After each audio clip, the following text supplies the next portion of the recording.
शाहजहां दीदी माँ के आशीर्वाद से सालमपुर की पवित्र पावन धरती पर एक अपने गुरु का बैठक या संगोष्ठी के रूप में हम सभी भाई बहन यहाँ इकट्ठे हैं। यह बैठक में आए हुए एक एक भाई बहन के चरणों में मेरा प्रणाम है। मेरे प्रणाम को स्वीकार कीजिए।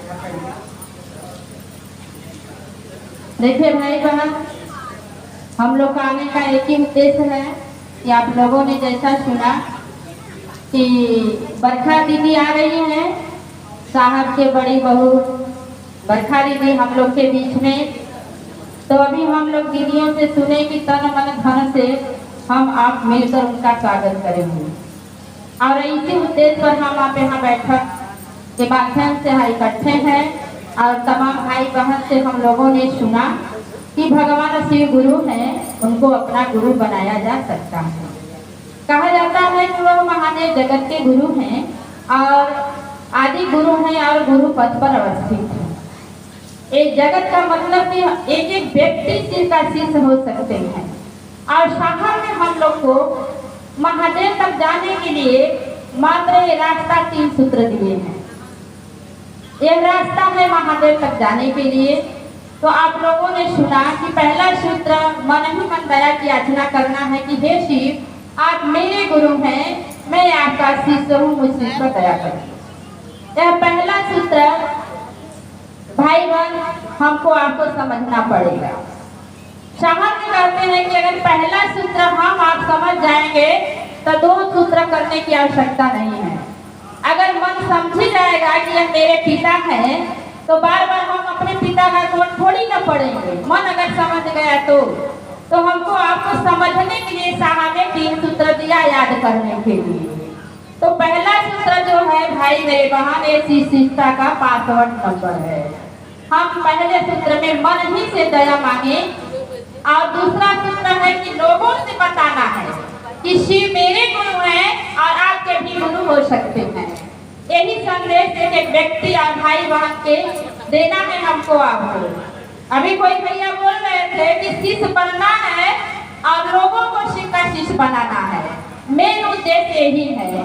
शिव चर्चा का शिष्य हमको आपको नहीं बनना है, ना तो लोगों का शिष्य बनना है। अगर बनना है तो महादेव का शिष्य हमको आपको बनना है। महादेव हमको आपको भाई बहन अपने तक ले जाएंगे ताकि लोग नहीं ले जा सकते हैं। बहुत से क्षेत्रों में सुनने के लिए मिलता है कि लोगों ने भाइयों बहन को पकड़ लेते हैं। वो भैया जो चाहेंगे ना वही हम करेंगे। तो ऐसा हमको आपको नहीं करना है। हम आप महादेव के भाई बहन अपना समझ ही दिए हैं तो हमको आपको समझना होगा कि वास्तव में शिव गुरु दया करते हैं या लोग दया करते हैं। साहब बोलते हैं ना कि अपने तो डूबेगा सनम, आपको भी लेकर डूबेगा। हमको बनाना है दीदी लोग, तो महादेव को अपना बैसाखी बनाना है ताकि लोगों को नहीं। भाई मेरे मन देखिए, मैं अपनी बात कर रही हूँ, मैं भी फंस गई थी लोगों के चक्कर में कि भैया ये जो चाहेंगे ना वही हम करेंगे और भैया ले जाएंगे हमको। भाई बहन अभी भाई कोई बोले ना कि मदद करना है, सहयोग कर देना है, लेकिन दया तो महादेव करेंगे। तो किसको पकड़ना है, किसको चुनना है? देखिए साहब कहते हैं कि मिलकर महादेव का काम करना पड़ेगा। और भाई मेरे बहन इसी पर एक बात साहब बोले हैं कि धरती पर आए हैं आप, धरती पर लोगों का धरती का होकर मत रह जाना, महादेव का बन के रखना है। हमको आपको मान सम्मान सबका करना है, लेकिन बनना किसका है? महादेव। तो भाई बहन हमको आपको महादेव का चेला बनना है। देखिए भाई बहन हम लोग भी अकेले हैं, साहब दीदी के आशीर्वाद से हम लोग गुरुबोहन है। हम लोग जहाँ है तहाँ गुरु की दया होती है, निकल लेते हैं। हम लोग के साथ कोई गुरु भाई नहीं रहते हैं और ना तो हमारे क्षेत्र में गुरु भाई बहन हम लोग पर हुकूमत जमाते हैं। ऐसा हो ही नहीं सकता है। साहब कहते हैं अगर ऐसा लोग करेंगे तो पहला विरोधी तो हम ही हैं। अगर ऐसा लोग करेंगे तो उसका विरोध तो साहब ही कर लेंगे, भाई बहन को छोड़ दीजिए। तो भाई बहन देखिए मेरा विनती है, निवेदन है कि साहब ने कहा, एक बार साहब चर्चा में बोल रहे थे, सभी भाई बहन सुने होंगे। एक बार साहब कहा कि मेरा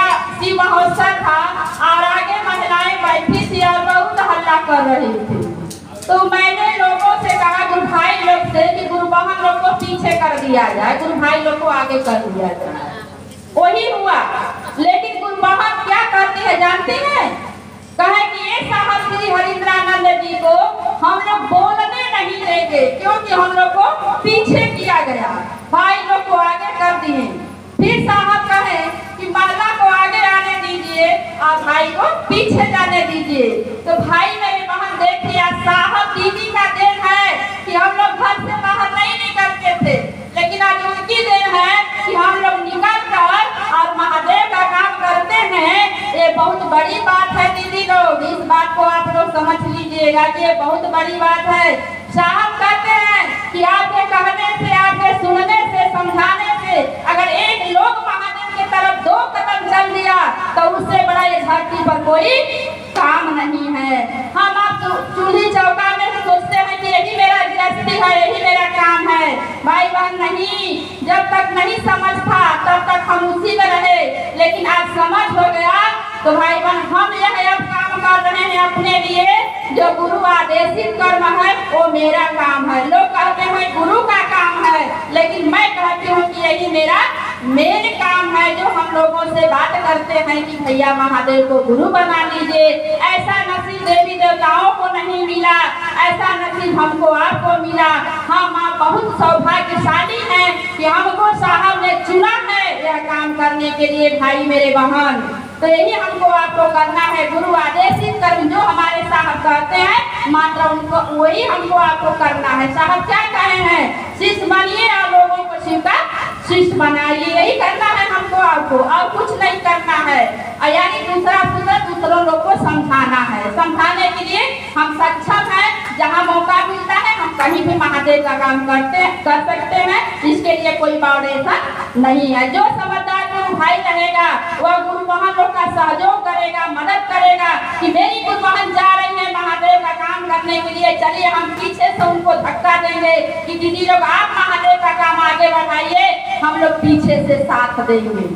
देखिए ये साहब करते हैं, साहब से भाई बहन नहीं, भैया लोग हैं हमारे बीच में, हमारे श्याम सुंदर भाई हैं और बबलू भाई हैं, रामविलास भाई हैं, ये लोग का साथ मिला, ये लोग धक्का दिए तब हम साहब के भाई बहन पहुँचे हैं, ऐसी बात नहीं है। और साहब से बहुत सानिध्य रहा दीदी लोग आप लोग के बीच में, साहब से बहुत सानिध्य रहा, तब आज अवसर मिलता है बोलने के लिए, भाई मेरे बहन आप लोगों से बात करने के लिए। तो भाई बहन देखिए यही हमारा आपका सोच रहना चाहिए। और दूसरा सूत्र में लोग को समझाना है, और तीसरे सूत्र में अपने गुरु को भाव जनित और तलस्वी को किताब आप लोग के पास होगा करेगा ना दीदी। साहब लिखते हैं कि अपने गुरु को भाव जनित प्रणाम करिएगा, भाव जनित ही प्रणाम गुरु को ग्राह्य है, यानी कि स्वीकार है। भाव से हमको आपको प्रणाम करना है। कहा जाता है कोई चीज हमको आपको मिलती है तो भाव से अगर हम भाव रखेंगे तो मिलेगा। कहा जाए भावे न लभते देवता अभावे न देव दर्शन, भाव से देवता मिलते हैं और देवताओं का दर्शन होता है। साहब देवता के लिए कहते हैं और कहते हैं ये तो महादेव हैं। तो भाव से हमको आपको अपने गुरु को नमः शिवाय से प्रणाम करना है 108 बार।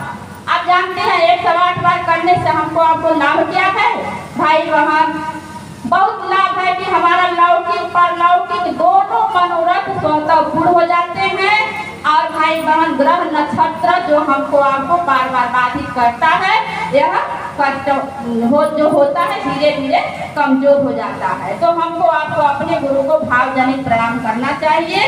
और सांसों के गति पर अगर हम आप प्रणाम करते हैं तो जल्दी महादेव से भाई बहन प्रेम होगा। हमेशा जब महादेव ख्याल में आते हैं, साथ ले रहे हैं तो नमः, छोड़ रहे हैं तो शिवाय, इतना हम आप कौनों काम करते हैं भाई बहन, काम करते समय हम आप कर सकते हैं, इसमें कोई बाउंडेशन नहीं है। देखिए बहुत से भाई बहन आए हैं और उन लोग से हमको आपको सुनना है। कहा गया है कि सोच बदलिएगा तो नतीजा बदल जाएगा। और साहब बोले हैं कि अपना भाई बहन हम दूसरों को देखते हैं लेकिन जवाब अपना देना है। साहब कहते हैं पहले महादेव मेरे बाद है, साहब बोलते हैं कि मेरे बाद महादेव है। पहले मिलिएगा तो साहब से मिलिएगा, तब इनके बाद महादेव से मिलिएगा। तो ये साहब का दिया हुआ आदेश है। साहब पहले मिलेंगे भाई मेरे बहन साहब बोलते हैं कि आपको जवाब पहले अपना देना पड़ेगा। तो हम ऐसा कर्म करें कि मर जाए तो भी जिंदा रहे भाई बहन, ऐसा हमको आपको करना है। अनुभूति तो महादेव बहुत दिए हैं भाई मेरे बहन, अगर अनुभूति न देते और उनकी दया न होती, साहब दीदी का आशीर्वाद न होता तो हम आप यहाँ आकर के नहीं बैठते।